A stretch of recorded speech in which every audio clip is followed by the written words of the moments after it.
Shalom, giving all praises, honor, and glory unto Yahweh Bahashem, Yahweh Shai Bahashem Kakodash. Double honors unto the elders and apostles, great millstone that will well and teach this word. And to all the argument that are teaching this word with faith and truth and sincerity around the globe. I am the brother Caleb from the GMS England London Forecasters Camp, back with another lesson to help edify the Lord's elect. As always, I like to start my lessons by saying that we are the real Hebrew Israelites. The real Israelites, these so-called Negroes, Latinos, Hispanics, Native Americans, West Indians, West Africans predominantly. However, you will find Israelites that do look like the other nations because we have been scattered among all nations through our various captivities. But if your seed line by your forefathers goes back to the man in the Bible that was named Israel, then you too are an Israelite no matter what you may look like. Because Numbers chapter 1 and the 18th verse says that your nationality is determined by the lineage of your forefathers. So I've just displayed this video here. As you can see, you've got this heathen consuming something that is unlawful to eat, which is snails. It's not lawful for us to consume these creatures. In fact, even if you touch these creatures, they can make you unclean, because there's certain creatures that the Most High ordained it to where if you touch them, it makes you unclean. So the carcass of a swine is one such thing. You know, you touch that, you're defiled. You have to bathe yourself in water, and you're unclean until the evening. Other creatures are mice, snails, as you can see here, and a few others. Now, I'm posting this video because on Saturday, before I was going to the main camp to teach with the brothers, I went downstairs, and I'd been down earlier in the morning, and I'd done something which caused the kitchen to steam up. So I opened the windows to let the steam escape so that the condensation wouldn't build up. And I left it open, and I went upstairs and chilled out. Came back down just before I was about to go to camp, and I went in the kitchen. And it had been raining on and off. And when it rains, you tend to get a lot of snails coming out of the woodwork. So my kitchen window was open, and it's one of those ones which I don't know the name of it, but you turn the handle and you push it slightly outwards, and it goes at a diagonal angle, and it's open so the air can come into the house. It'd been like that, and what had happened is, as I said, it'd been raining on and off. So when it rains, snails tend to travel more. So a snail had crawled up the outside wall and crawled onto the inside of the window that was open. And it was a huge one. And I don't like them creatures anyway, they fucking piss me off. But I know they've got their purpose, but as I said, they're unclean, so I don't want to touch them. So as I walked in the kitchen, I saw this snail sitting on the glass of the window.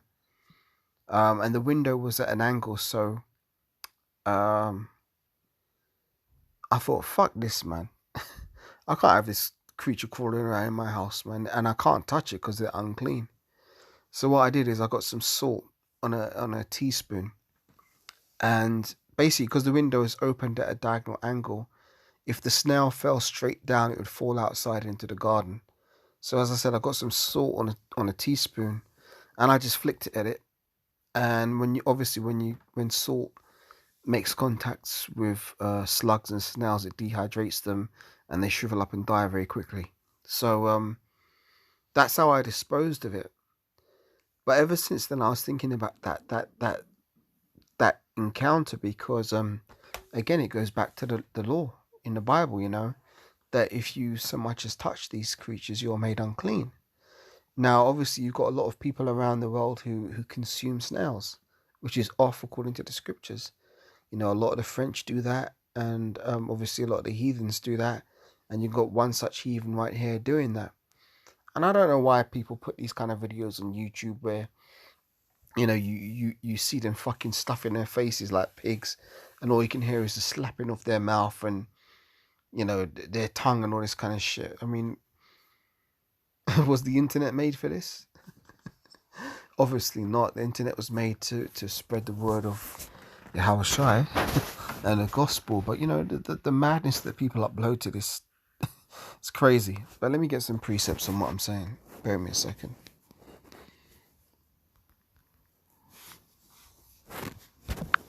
Dietary law can be found in Leviticus, the 11th chapter, or portions of the dietary law, I should say, because it got some dietary laws in Genesis 9 as well.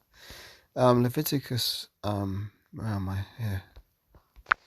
Leviticus 11, start from about verse 29.